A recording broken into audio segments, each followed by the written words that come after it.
Well, hello, my friends, again, and thank you so much for tuning in with me, Latisha McKinney.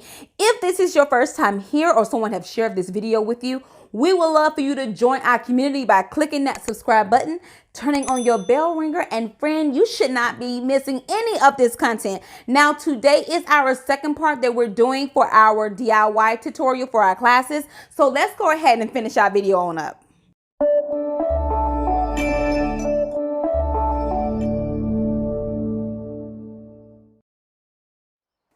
Okay, so we're picking up where we left off in our last tutorial, okay? If you haven't seen that video, I will have that iCard for you later on in the video, and I will show you how to click it and everything. Now, what we're going to do from our last tutorial, I was telling you all to take your flower head and turn it over, going over the penny flower just like that. Move your petal out the way. Just like that, my friend. You can just take your time doing it. Now, if you don't have it hot glued in there, you want to take your time, okay?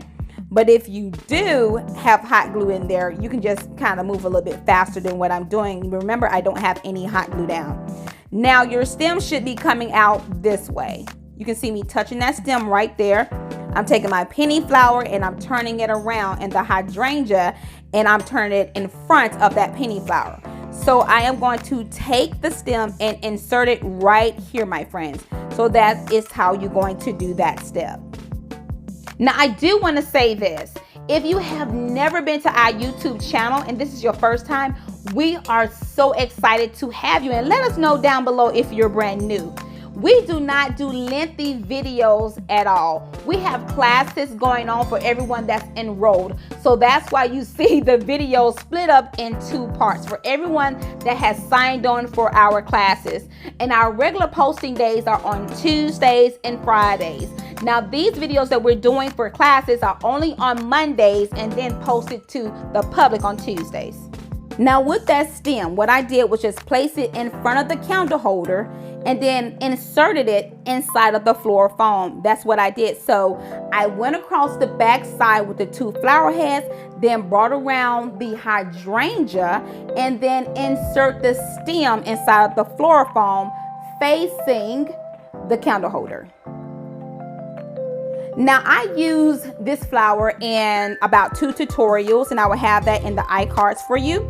Now, I'm going to place some hot glue on this one because I do not have a stem at all on hand right now. So I'm going to place some hot glue on it. However, I'm going to make sure that it's not going to be touching any of my other flowers because I want to keep them for our future classes. So for the front of your candle holder, you want to make sure that it's not something that's like a hydrangea or makes a strong statement, because you do want them to be able to see the, the candle holder that you have placed right there. And I'm going to do some different things with the branches and stuff like that. So, with being a florist, you just want to kind of do some things different with it as you go along with doing your design. So that's why you see me bending it in different directions, because I want to make this DIY very simple for you all. Now, this is a tip. When you are positioning your flowers the way you want them, make sure they keep their natural shape. Now, we're going to work on the back side of our centerpiece, and all I'm going to do is just place in some hydrangeas. So I placed one in right there, and then I'm going to place one in right here on the side. Now, I already went over in video number 1 how much you should be cutting your stem. Now, this is a mug that you can pick up from Dollar Tree. Now, I'm going to show you 2 different ways that you can use this. So I turned it upside down for you all, and I'm going to place some hot glue right here on the left and also on the right hand side. Now, I only place a small amount of hot glue on here. But if you want yours to be permanent, you probably want to consider using E6000. And with E6000, you want to use the clear, transparent only. If you use Gorilla Glue and all that other stuff, make sure you go by the directions of the permanent holding glue. Now it's time for us to work on my cascading look, because you all know I love this cascading look. So we did at least 3 of the flowers using the branches for a cascading look. So right now I'm showing you that if you use something that's a little bit, flimsy, that you probably want to go with a taller centerpiece. Okay, so we're going to keep this one for later. Now all I did was just cut off some more of the branches that I was showing you guys in video 1, and I just took it around the mug. That's all I did, and I'm gonna show you what I did. So I'm just bending it for you all, and I'm inserting it right there inside of that floor foam. And I'm gonna do some twisting so it can have more of a wrap around the vase. Well, it's gonna be a vase now. It's no longer a mug to me because we're making it out of a vase.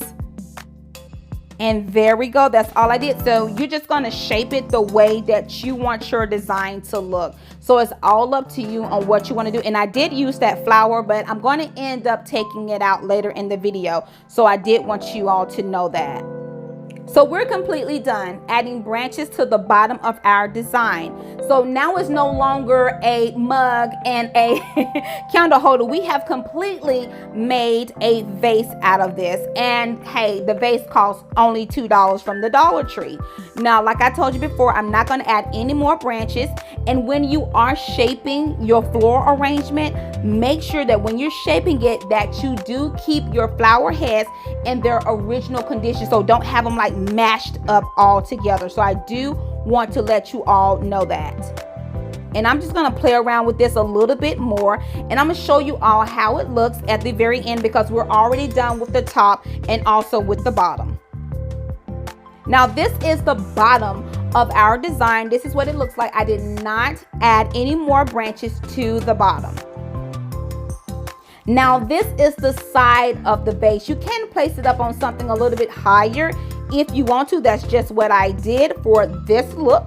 And this is the left hand side facing the design. Now I placed in some water and used just some pearl beads in the inside, so that's something else you can do with it.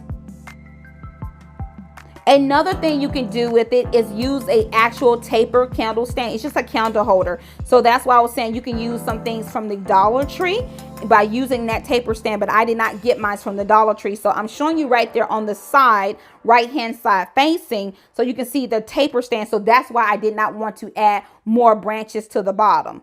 And this is the look when you're stepping further away from the design. Now, for those who want to participate in this question, what did you notice when I stepped further away from the design? Now, I do like to get up close on my shot, so therefore you can see the cascading look, how that beautifully flows on the table. So I love this modern look.